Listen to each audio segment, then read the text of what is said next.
I gotta get my wits about me, dude. I gotta do that.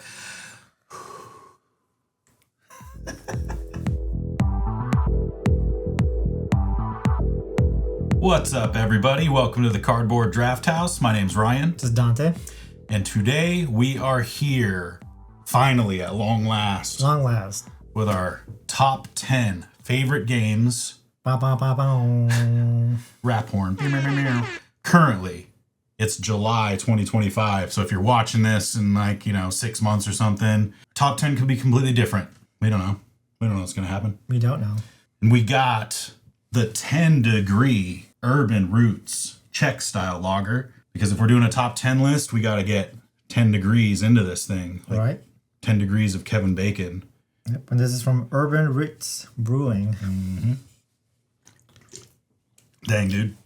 That's a video idea. We do like a 10 degrees to Kevin Bacon for a board game, like to a movie that he's in or something. Exactly. Jeez. Without further ado, we're going to start at our honorable mentions. Right. I almost said number 10, but nope. A couple of honorable mentions of things that didn't quite make the list, but that still hold a spot near and dear to our hearts. For my honorable mentions, number 1 is Gloomhaven. We played this with a 4-player crew for a whole year, meeting up once a week, which, if you've ever tried to be in a D&D campaign or something like that, that's impressive on its own.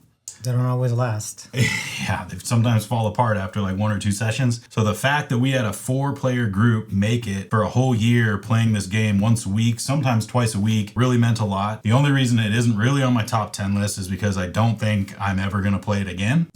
We had that special time and now it's gone. Yep. And then my other honorable mention is Eldritch Horror. Really like this game. It was a kind of a gateway game for me when I was first getting into board gaming. Somebody brought it to a trip and introduced me to it. And we played it 2-player and we actually beat it on my first time playing it. So I got that high, that rush of like, oh, this game's great. I need to try to play it and beat it again, and lost several more times, in future plays. So it's a tough game. It's a co-op game. It's hard to win, but when you do win, it feels very rewarding. So that's an honorable mention since it sort of got me into the gaming hobby. My honorable mention is going to be, I would consider this game actually my number 1 and nothing would ever knock it out. So I consider more like a 0. It's always going to be top on my list, but not part of the top 10. That is Magic the Gathering. Mm-hmm. Yeah, I've been playing Magic the Gathering for years now. I still play it every day on my phone. That's kind of one of the main games me and Ryan met, and a lot of our friends met. And we used to do the Pro Tour grind. We used to go to weekly tournaments. We used to go to different places. We travel to different states, going to Grand Prix, and we just had fun hanging out with all our friends. And a lot of our friendships we have today, and the really good ones, have been made through Magic the Gathering. So that's why it's up there for me and was one of my all-time favorites of all time. Dante worked at the comic book store where I used to go and play Friday Night Magic. Funny story, we were actually arch nemesis, and you're still in my phone as Dante arch nemesis. You're still in my phone as Ryan arch nemesis. Because I could never beat him in Magic. He just beat me every time. And there was one day where we played, and I bet him that if I beat him, he had to come to a tournament that me and our other friend Bo were going to the following day. He said, "Sure, you'll never beat me, so I don't have to go to this tournament." Then I ended up beating him, kept his word, and went to the tournament with us. So I don't play anymore, really. I don't play Arena. Kind of fell out of Magic to play board games instead, but that is a strong game. Strong choice. Right. So anyhow, let's move into our top 10 with number 10. Number 10. So my number 10 is going to be a game called In the Hall of the Mountain King. It shows up in some his list a little further ahead, so we're going to talk about it then. But my number 10 is In the Hall of the Mountain King. We play a lot of games together, right? And so some of our favorites overlap, and we agreed that if a game is on somebody's list, we will fully talk about it more once we actually get to the game when it's higher up on somebody else's list. So we'll talk about it later. For sure. So my number 10 is actually a relatively new game, and it's called The Gang. When I sat down to make my top 10 list, I knew my top 5 favorites. It was very easy for me to think about. Some of the lower ones, I had to ask myself, what is a top 10 list? What belongs on my top 10 list? It's really just games that I have the most fun playing, you know? And so I busted out the gang recently, and every time I've played, it's just been super fun. This game is a co-op Texas Hold'em poker game. I love playing poker. It does require a group that sort of knows poker, because if somebody doesn't know poker hands, you can't play this game with them. But every time we've played it, it's just we're kind of stressing as to try to figure out whose hand is the strongest and who's the weakest. And anytime we get it right, we're like high-fiving and cheering. And when I was thinking of games that I just really love playing and had a lot of fun playing, the gang just kept coming to my mind. And so I had to get it in there at my number 10. Yeah, it's a really fun game. It's really neat the way we're trying to compare poker hands, and then somebody might know how strong a hand is and somebody might know how strong it is.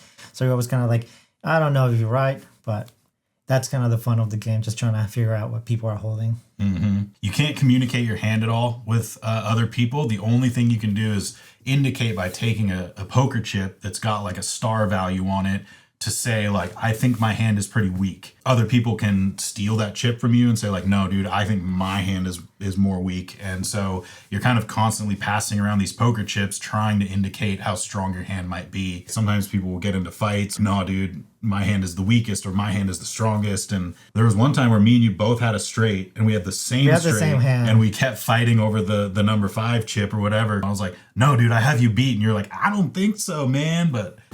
And then, you know, if you end up tying, it doesn't matter who has the 5 or the 4, you still win in that case. So, but yeah, that was pretty cool when that happened. So that is my number 10, the gang. So let's move on to our number 9s. What's your number 9, Dante? My number 9 is this kind of newish within the 2-3 years. It's The White Castle by DeVere Games. This is a dice drafting or dice placement game that's really neat, where like the value of the dice really matters. The higher the number, you're gonna get some coins back. The lower the number, you get to trigger your special abilities. And it's a very tight game. It only plays 9 rounds. It just makes you really, really have fun just figuring out how to get everything out of your dice. I think plays better at 3 and 4 just because it has the mechanic of placing dice on top of each other.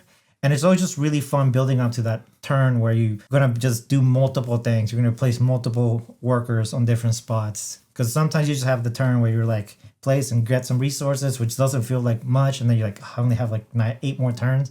But you're building up for those strong turns where you're just like, I'm doing this, which triggers this, and then I get this. And it just feels so good and special. And it's just such a fun, tight game that I really, really enjoy. Yeah, I was going to mention that. It feels so bad when you have nothing other than, I guess I go to like the fountain or the well. Yep. And you just get like a little consolation prize. And you're like, man, I feel like I just wasted a turn, dude. Because, yeah, you only get a finite amount. And so you want to be maximizing what you can do in that game. But, yeah, that is a really fun one for sure. Yeah, just a game that tries to make you want to maximize as much as possible. You're going to have the super weak turns. But, again, you're building up for those turns that are just give you so much, and it just feels great at the end. So yeah, that's my number 1. 9, The White Castle. My number 9, that's not a number. So my number 9 is The Crown of Amara. This was actually brought to my attention through Dante, through the Brothers Murph, yep, which is a channel that we really like to watch. Shout out Brothers Murph for the recommendation.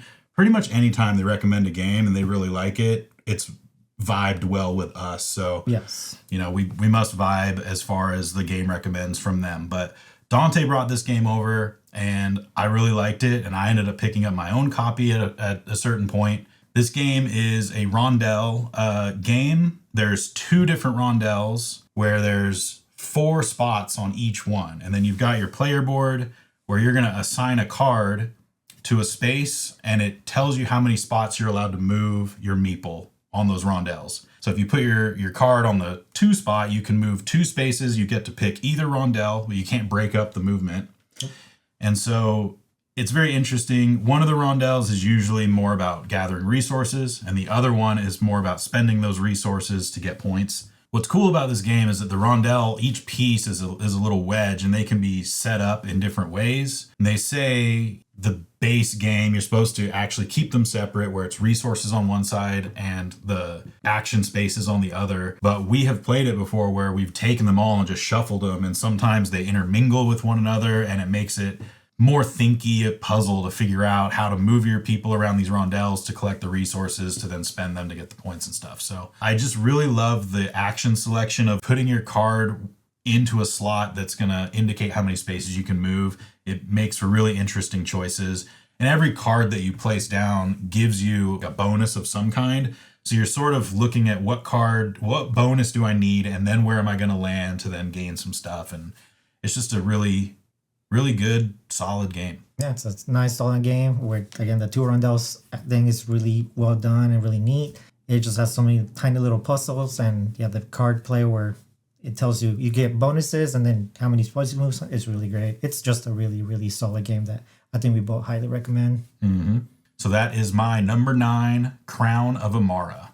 Number 8, dude. Number 8. My number 8 is Orleans. It's kind of like a Euro/back building game where you pull out your workers and they let you do separate actions. And then there's a board where you're moving around, collecting resources and building towns. And then also on your board, you're kind of sacrificing workers to go on a different board to get bonuses. And all in all, you're just collecting items, resources, and little people that are like a multiplier. And it's just so neat to just like grab from the bag, and then you're like hoping you're going to pull out the right workers, and then you're buying more workers to make your bag better for what you're trying to do. And it's just a nice, awesome thing to do. It's just fun. It has a little push luck mechanic because, again, you're trying to hopefully pull out the right workers. And then there's also buildings you can build that add new spaces you can place your workers, or they make your actions better. There is a variant that I do say play with. You don't play with all the buildings because it kind of feels a little overwhelming. And you only play with a certain amount based on the players, which I think makes it better. I think the game has been playing so much that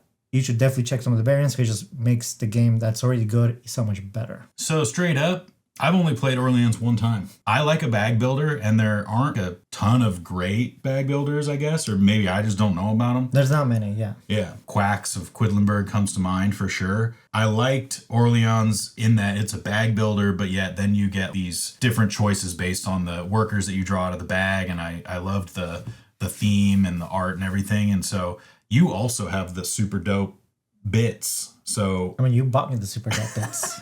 Yes. So when you're reaching into the bag and you've got the thicker plastic bits and they have that weight and that feel, that's just super nice. So we need to get that to the table again, dude.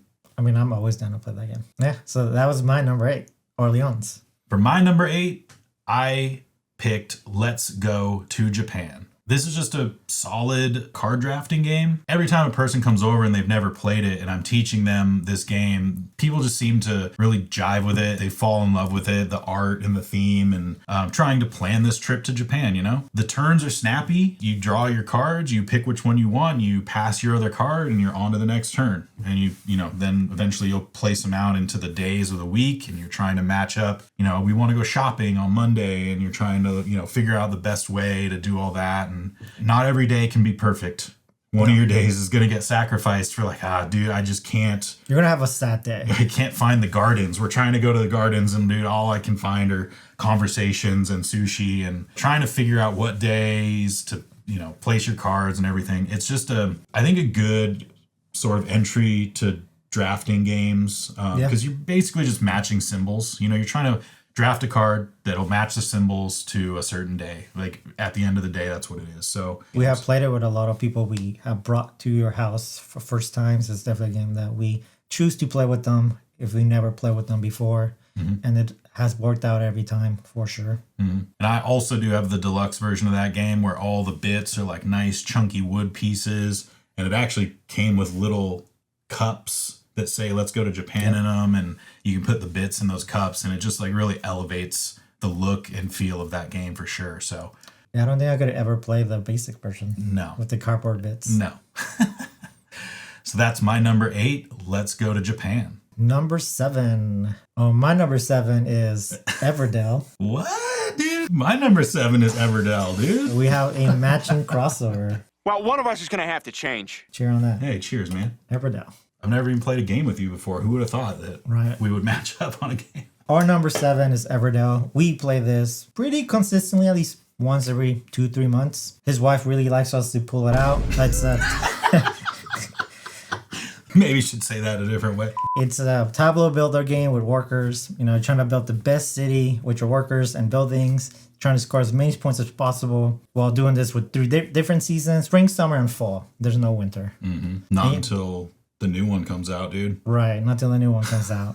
Coming soon. awesome game, a great production. I mean, you could talk about much because it's also your number 7. Everdell's a great game.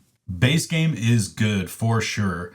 And it's a good jumping off point. After you've played the base game, maybe, 5-6 times, something like that, you start to know the cards, you start to know the combos.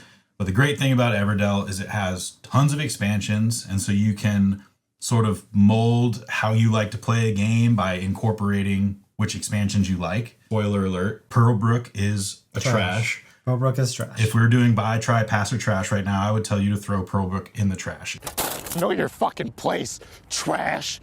It changed the game too much. Doesn't add anything really good. Getting pearls feels really difficult. And then when you spend them, it's sort of like a gamble on whether or not it's even going to be anything good for you. And so that just didn't elevate the game for me at all. New Leaf, which is the newest expansion, that's like a must include almost every time. It adds a ton more cards. It adds more cards to the meadow, which they call the station. Mm-hmm. And whenever you interact with those cards, you get a bonus item of some kind. And so that really made the game so much better. Are still thinking to yourself, Everdell's still kind of too easy. You can add in Spirecrest, which adds this whole other board along the bottom. It really ups the complexity of the game. So if you're thinking to yourself, Everdell's too easy, I need something more complex, that will start throwing hindrances at you. It starts to add these other big animal meeples with special abilities. There's just so much flexibility with that game and how you want to play it. So I really enjoy trying all the different avenues of that game. It's super good.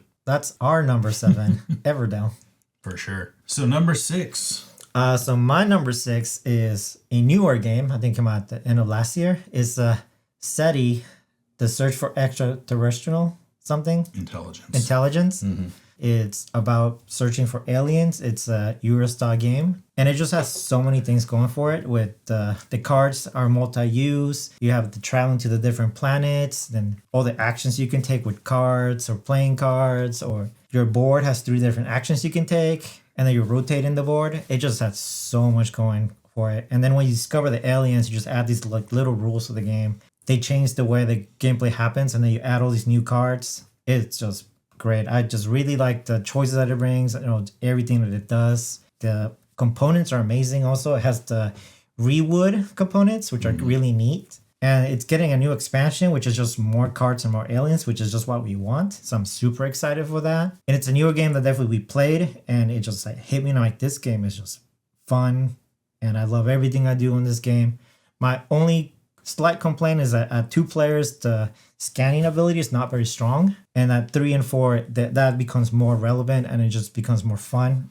When we played it with our friend Deanna, she was I was scanning, and then our friend was just scanning after me and just stealing my scans. And I was like, what are you doing? And it's just a fun interaction that way.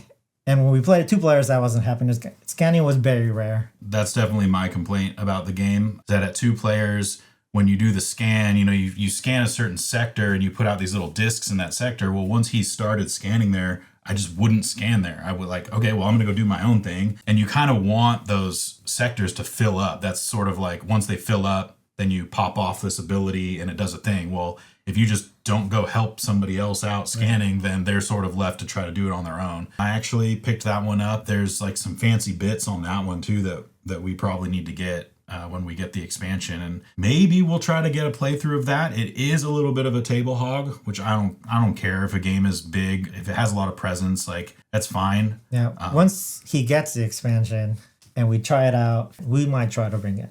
Yeah. We both really like the game. I like it a little more, but yeah. I think I just need some more plays with it, but maybe it'll creep up there into my top 10. That was Dante's number 6. My number 6 used to be a little higher, but in recent months or over the past year, it's fallen a little bit. Still love the game though. It is Brass Birmingham, and we will talk about that a little bit later. All right. So we'll move on to our number 5s. We'll start with your number 5 this time. My number 5, it's such an old game. It's a tale as old as time, actually. I probably played it 20 years ago. Probably. All of that is false. This is Come Sail Away, my number 5, Come Sail Away. This is a brand new freaking game. Dante just brought it over to my house within the last month or so, 2 months. 2 months, yeah. And we've played it a bunch of times already. He bought a copy. I bought a copy of it after I played it because I liked it so much. it bumped a bunch of things down on my list. It actually bumped Brass Birmingham down just because it's such a fun puzzle. It's just so easy to play. It's all simultaneous. It's quick. It's just a super nice game. We have a playthrough of it. So check that one out. Yes, we do have a playthrough of it on our channel. Please go check it out right now and then come back. We'll wait. Let's all go to the lobby. Let's all go to the lobby. Let's all go to the lobby to get ourselves a treat. No, but yeah, even in our buy, try, pass, or trash, when we were talking about that game, I had to invent a new category for it, which was super duper omega buy, because I can't recommend that game enough. So number 5, Come Sail Away. I was very surprised you put it this high because when I brought it and we played it, I didn't see like those sparks show up, but apparently they happen internally. Yeah, my hamster wheel was slowly turning. Like even after you left, I was like, huh, right. Come Sail Away. Yeah, it's a great game. It's there's the tableau, and then you Mancala all your workers, and it's just fun. Great puzzle, easy to teach, easy to play. And again, you play them at the same time, so it just, regardless of how many players you play, the time is always going to be about the same.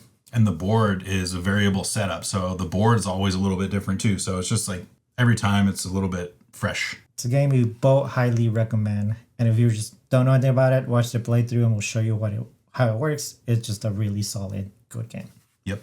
So my number 5 is a game old as dirt. It's been printed many times with different arts, but the last version is probably the best, and that is Castles of Burgundy. Mm-hmm. It's a dice placement game where you pick tiles, you do abilities with the tiles because of different things, and there's just so many things that happen. It's a slower game, but it's just so much fun with just how you place your dice, where you want to place your buildings, make sure you score the points at the right time because there's a little race to it. And then you want to sell your goods to get money and points. And again, there's so many different buildings to do different things. Such a fun puzzle. And just the production of the latest version is so good with the nice acrylic tiles, the boards, just the dice, the little metal coins are great. Mm-hmm. They definitely did a killer job with it. I mean, the game is a classic for a reason. It definitely stands the test of time. Mm-hmm. And anytime we play it, we have so much fun playing it. At 2 is always great. We played it at 3, and it's always just been so much fun. Mm-hmm. It is a super solid game. We both own the special edition, the acrylic tiles, super nice. Turns are pretty snappy. I mean, you roll 2 dice, and then you kind of have them on your board, and you get to spend them to either like take a thing or place a thing. That's kind of it. So, turns go fairly quickly. As he mentioned, there are tons of different buildings, and that might be the crux for people who have never played it before. You can kind of be overwhelmed looking. It's all just iconography, right? You just see the building, and you have to look on your little player aid, like, what does that building do again? Right. They do sort of try to color code some stuff. If it shows green, it's probably animal-based. If it shows blue, it's probably the ship, water-based type buildings or whatever. But yeah, other than that, it's a super solid game. It also was like right there at my top 10, but just got bumped out by a couple other things. Right. Well, let's go to your number 4. Number 4 for me is In the Hall of the Mountain King, which was Dante's number 10. Yep. This is the game that I really freaking love, that I feel doesn't get the credit that it deserves. True. It's not super high on like a BGG rating list. Doesn't get talked about very much. Yeah, it doesn't get talked about a lot. They did just recently come out with the sequel game, that's the Fall of the Mountain King, which trash.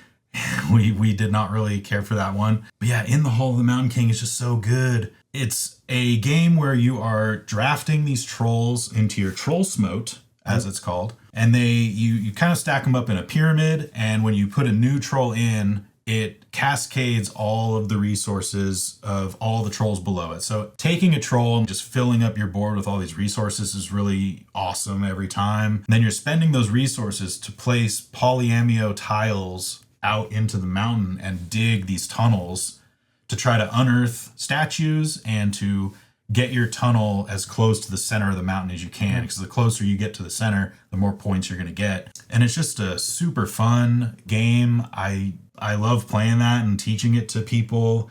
The colors, the vibe, it's all just super great. I would say it's an evergreen game for us. We play it at least once a year, if not more. there's always been a time where like, oh, should we play it? We don't know. We're just how about we just play it in the hall, and then we just bust it out. I love the magic powers because they're so random, but they just do so many cool things, and they just change the gameplay. And then you're always doing this like, oh man, I want to do that multiple times, but then somebody might do that thing, and because after you place 3 crystals, they disappear and you get a new one, so you might not even sometimes be able to use that power. And it's like, again, fun puzzle, just building the halls and then trying to maybe connect them to make the big rooms. Yeah.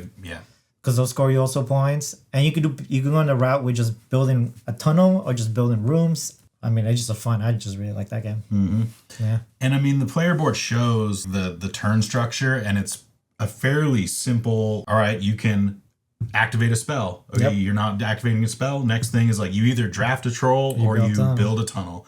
And then the next thing is move a statue. And then if that's it, next player goes. And so looking at it, it probably looks more complex than it is. Maybe, yes. So, but yeah, it's a great game. High recommend. It doesn't get the love that it deserves. So try it out, please. Show some love for my boy. Yeah. Play in the Hall of the Mountain King, but skip the other one. The Fall of the Mountain King. Skip that one. What's your number 4, dude? My number 4 is a game that's very popular, very high on BBG's list for a reason, and it's Ark Nova. But that game also shows up later on, so let's talk about it more about later. Sounds good. What's your number 3? My number 3 is a nice little light game, tiles placing game called Cascadia. You know, it's nice, super chill game you can play at the end of the night with a nice chill beer. It's super easy to play. It's just fun placing the tiles and just like getting your animal tokens. And it's just a game you can just play and have a chat with as well. Super fun. It's just a nice, easy puzzle. It's super open. You can teach it to anybody. It's super light, but it still gives you those that brain burning sometimes. And it just gives you choices that matter. And it's just so much fun. I love it. Yeah, Cascadia is great. We had a challenge. We were going to try to play it at the end of every game session. For a moment, yeah. We were like, let's just end the night with this and try to get our plays of this game just through the roof. We did that for a while, but then we kind of were like, okay, cool it on Cascadia for a minute. But it is very great. You lay out the tiles of the different land types, and then you lay out the circle bits of the animals, and you draft a pair. So even if you don't fully know what you're doing, you can still just kind of be like, I guess I'll take these and like place them, and people can kind of figure it out as they go. Maybe they're not paying as much attention to how the animals all kind of interact with each other on the first play, but then once you've figured it out, you can get better. And well, that was Cascadia, my number 3. So what's your number 3? My number 3 is Lost Ruins of Arnak. This is a deck building game. Also has some elements of worker placement. It is very similar to Dune Imperium. I was torn between picking either of these games, but what edges Lost Ruins of Arnak out for me as the game that's slightly better is Lost Ruins of Arnak plays very good at all player counts, honestly. And I love the theme as well, the sort of Indiana Jones looking for relics and temples and all of these types of things. And it is just slightly easier for sure. The symbols are sort of dumbed down, and it's just I love deck building games, and this is just a super solid one. I always feel like I could have done slightly better. You know, every time I just like, dang it, I could have gotten up the track a little bit higher. We always got our magnifying glass. My book, man, just suffers. My book is like at the bottom. I mean, we had that game where our friend got the book all the way to the top, and we're like, how do you do that? Yeah. Our friend Joel, his first time ever playing, gets his magnifying glass and his book all the way to the top of the track, and all the rest of us are down at the bottom. And I'm like, were you cheating? How did that happen? Lizard, lizard, lizard, lizard, lizard, lizard. Lizard. He just, came in like Rain Man, and Everything came out Millhouse for him, so we'll say. yeah, for sure. Everything's coming up Millhouse. But yeah, it's just a solid deck builder, and you've got the slight elements of worker placement to kind of interact with the board. You're fighting monsters, trying to, get them away from these various locations, and it's just thematically great. Art is great. It's got a bunch of different expansions, so it's added a bunch more cards that just really fills out the game, and it's just a solid top 3 for me. I really like it with the expansions with the player powers. I think that really adds to the game. Drafting cards or making your deck better is dope. Going to different areas and seeing what happens is also super fun. It's just a really solid, fun game that's also very easy to teach and play. And yeah, I can see why it's so high on your list. Definitely. That was yours. Yeah, but you already did yours. Number 3? Oh, that was our number 3s. Yeah. Okay. That was our number 3. You can talk about Cascadia again if you want. No, I'm good. Cool. Let's move on to number 2. What is your number 2? Number 2 for me is awesome, solid. I think still number 1 on the BG list. It's Brass Birmingham, which was number 6 for Ryan. Yeah, this is just a solid Euro style game. The rulebook is like 5 pages, but it just has so much depth on everything you can do. Taking income and then taking loans, again, where you borrow money, and it's like something you always have to do. Yeah. But it works. And then just building your network and playing the cards. The way it's done is great. It makes no sense how simple it is, but it just, everything works so well. There's 2 phases where there's a canal, and then the train era is so neat, where you like some buildings disappear, and then you can only build tracks and everything is more expensive. But by the time you get there, you built up the network and income to be able to afford that. And then just the card play is also great. Regardless of what the cards you have, you can always do something. And you can always also get wild cards. It takes an action, which sucks, but you can also just get those cards to be able to go anywhere and place anywhere. And you always play in that cat and mouse game with the barrels of beer. I always love trying to... Barrels of beer. Oh, barrels of beer. And just setting up that turn where you sell multiple buildings and just flip them over is so great.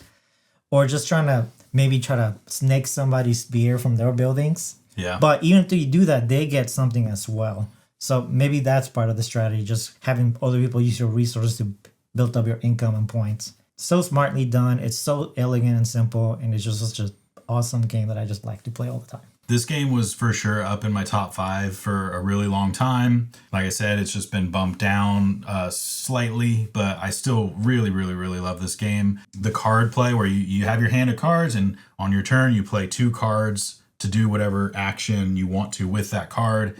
The cards do sort of push you in certain directions as to where you can build, because the cards will say different towns on them. If you discard a card with a certain town, you can like interact, build a building on that town or whatever. So trying to figure out where to place things in your network and how to build is very cool. And yeah, I do like that they have the canal era earlier.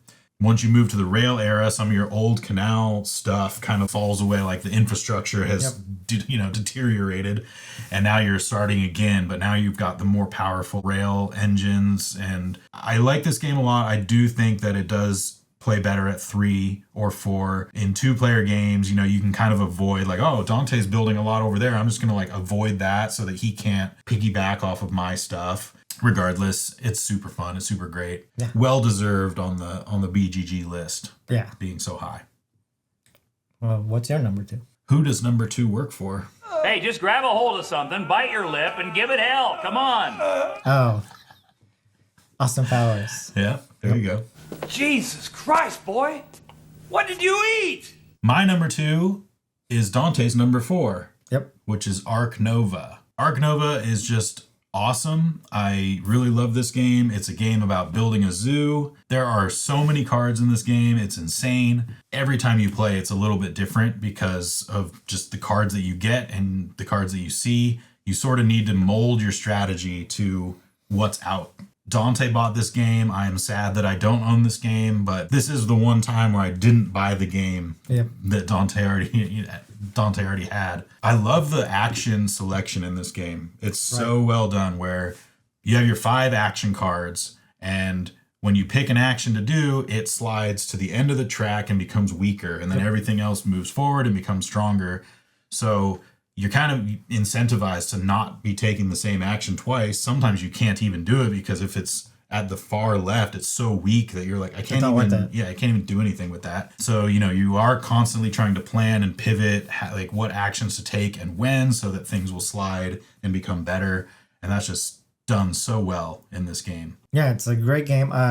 Just the playing the card system is also great. Where he said they become weaker and stronger, and then once you upgrade them, they become even better, and they let you do additional things. And it's also playing that puzzle where like you can only upgrade usually 4 of the cards out of the 5. So you're not ever gonna have the same cards upgraded. And then there's a point where like you can only upgrade 3 out of the 4s. That could also happen because you might make a different choice. And there's a little race to it also, just because you're trying to meet certain goals before somebody else. And it's just really fun just seeing your zoo just built up and getting like little combos with certain types of animals. And then just seeing what you built. I also have gotten all the map packs. It's really fun to play with those just because they all do different things.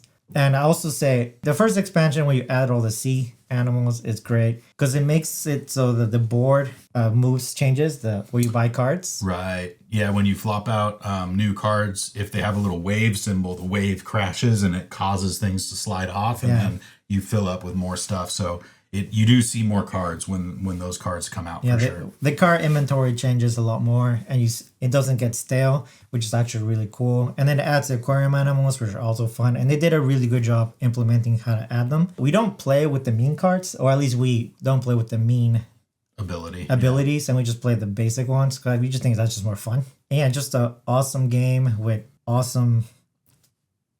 Cut that out. No. Joel's gonna leave it in, dude. You know it is. Yeah. Yes. Yeah, just a solid game that has so many things going for it, so many abilities, and so many great choices that you can make, and everything is so meaningful. And I'm looking forward to seeing what the Kickstarter is gonna do with adding. I think it's a component Kickstarter more than adding anything. So I'm very interested to see how they're gonna try to fancify it. I don't feel it fully needs it, but I'm really excited to see what they do though. Having all those extra maps so that your boards are always different and like the placement areas are always different. There's just so much variability in this game. So many different cards. Like I said, every game feels like a different game. It's one of those games where you have your scoring tokens that sort of are on opposite sides of the board. Right. And the way the game ends is when you meet or pass your own scoring token. And so, yeah, that race, if you see somebody's getting close to crossing and you're like, oh crap, I need to like get a couple more things out so that I can, get my pieces a little closer together. And there are even points that come up after somebody's crossed. And even though somebody ends the game by crossing their pawns, they might not win. Yeah, we've been very close before and somebody crosses and then somebody else actually ends up further apart, and so they end up winning. Yeah, so end game points. That's also a very well done way to score the game, for sure. All right. So those were our number 2s. Nice. On to number 1s. So my number 1 is Doom Imperium. Listen, I think this game is amazing, incredible. Every time we play it is so much fun. It is also a deck builder / worker placement where you're just like racing to get to 10 points, but just the way that is done is so smart. Going through battles or just having your alliances. And some of you can steal alliances and get some different points. Also, you can get victory points through cards. The intrigue cards just add so much things because you can use them during battles or throughout the game. And then some are endgame points. I haven't done it yet, but I want to do a game where somebody triggers in and I steal it through those cards. It just sounds so much fun. And then all the characters have different powers, so they let you do different things. It is just such a smart game. I would say that the base game is fun. It's good, but you really want to play at least with the first expansion because the first expansion got rid of the action to sell the spice. And I thought when you play base game, that's the only thing you really want to do first is sell your spice as soon as possible to get the money to buy the third character, your third worker. Yeah. And when they added the new expansion, they got rid of that. And you still want to get your worker as the first thing, but you can't do it through that system. You just have to do different channels. And I think that is such a more fun puzzle. And that first expansion just added so many cool cards also and just different things to do. The game is just smart, fun. It just has so many things going for it. And you're always just trying to plan ahead. And I just love everything about it. As I mentioned earlier, when I was talking about Lost Ruins of Arnak, Dune Imperium and Lost Ruins share many similarities. They're both very great games.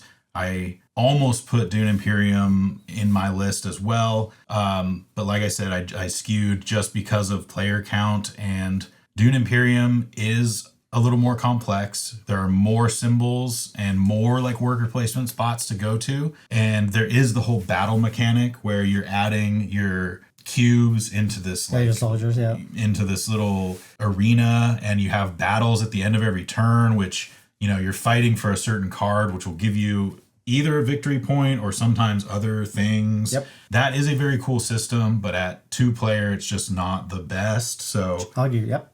This is for sure like a super great 3-player game. We haven't played it in a minute. I do want to get it to the table ASAP. Also, I've not played the newer version. Uprising, right? Uprising. Dune Uprising. I would like to try it, but it's very similar to what we have already. It just fixes some things, I guess. Maybe let me know. Do I need to try that, or am I just okay with Dune Imperium? Because I mean, I love it. So that was Dante's number 1. Yep. If you've watched any of our other videos, I have dropped what my number 1 is. Whoops. My number 1 is Great Western Trail. And I do prefer to play it with the Railways to the North expansion because that just adds so much more to the game. This is also a deck builder. It's about cows, and you are walking along a rondelle. Rondelle City, yeah. Building up your town or building up your buildings to take some actions along this trail. And when you get to the end of the trail, you're selling your hand of cows and you're trying to send them as far down the rail line as you can. Super great game. I really like this one. With Railways to the North, it just expands the rail network and gives you all these other options of things you can do. I wish we could play it more often, you know. I will say this is also probably better at 3 than it is at 2. I don't mind it at 2 as much. I know Dante doesn't really like playing it at 2-player. I did not like it at 2. It's high on the BGG list as well for a good reason. Funny enough, this game's been out for a long while. There's a first edition and a second edition. I've owned both. I saw the first edition so many times, and I knew that it was high on the BGG list, but that freaking cover, dude. Oh cover. My gosh. I was holding it in the store like multiple times. Like, I should buy this. And I was just like, I can't, dude. I can't look at this thing. Leave me alone! I was like, also, the theme felt a little weird. I'm selling cows in Kansas City. Like, I've owned up to getting got, you know, judging a book by its cover with Come Sail Away. Same thing happened with this game. As soon as I bought it and as soon as we started playing it, I was just like, dang it, why did I wait so long? It was in my top 10 at one point, but it got slowly bumped out. I do not like it as much as he does. But anytime we do play it, it's super solid. I still want to try to make conductors work or the buildings. I'm very bad about it. Maybe eventually I'll get them to work, but I do think that is super fun with the let's get some cool buildings out there, or maybe get really far away on the train track. Yeah, there are the multiple avenues of trying to play this game. So you can go cowboy strategy where you're buying a lot of cattle. You can go builder strategy where you're trying to build buildings, because the higher buildings give you a lot of points if you can get there. And they can combo them together, as you go down the trail. You can play with conductors as well that really up your train game. And if you get far down the train tracks, you can also score huge points that way. So you can sort of pivot your strategy based on what other people are doing. But you are sort of at the mercy of that market of what employees pop out. And I know that that's the crux of the game for Dante, that he dislikes a little bit when a certain employee type sort of dries up and you're like, well, I'm screwed now. Or they only come on the really expensive spots that they're very expensive to buy. Yeah. But other than that, solid. Super solid, yeah.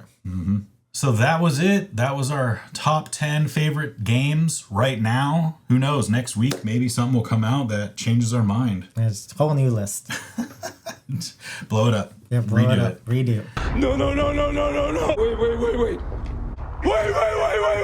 Thank you guys for watching. Let us know what your favorite game is, and maybe we'll play it on the channel. Yeah, let us know what games you agree with us and what games we're completely wrong about. Roast us. Tell us why we're wrong about having one of these games in our top 10. Right. I agree. Also, always remember to, like, subscribe. It will really help us out. We're still growing, and we're really happy seeing how you guys are joining us. We see in the comments and everything, and we're super psyched to see all of that. Yeah. I try to respond to literally every single comment. So if you've left a comment and you got a response, that was me personally. Right. I don't outsource this to anybody else. Thank you for the comments. Everybody's been super nice and encouraging, which is awesome. I was not going to lie. I was a little worried we were going to get people going like, what are you guys even doing? Like, get out of here. Appreciate you. I wanted to say something else. Dang it. What was I going to say?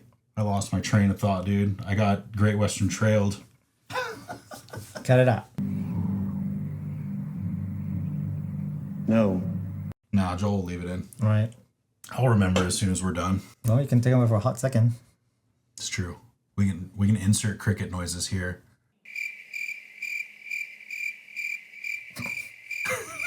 No, nothing. Oh yeah, subscriber count. Time is not relevant on YouTube, right? Because we're recording this right now. It's July 19th or something. Yep. 20th. July 19th. Yeah. It's July 19th right now. We just posted our Buy, Try, Pass, or Trash episode 2. We had 100 subscribers before that video. And last I looked earlier today, we had 290. So holy crap, you guys. Thanks for coming out. Thanks for watching. Thanks for subscribing. It's just insane, the turnout for that video. And also shout out to our boy Joel. Yep. Our friend Joel edited that one for us. You could probably tell it was a little bit fancier than the things that I would normally do. So thank you, Joel. I'm looking at you. Thank you, everybody else who came out and subscribed. If you're here watching at the end of this video and you're not subscribed, please join the party. Yep. Have a beer with us. Have a beer with us. Cheers to top 10, Dante. Yep. 10 degrees of Kevin Bacon. We will see you all at the Drafthouse. Yeah, and as always, remember to drink and play responsibly, and we'll see you at the next video. Cheers. Bye, everyone.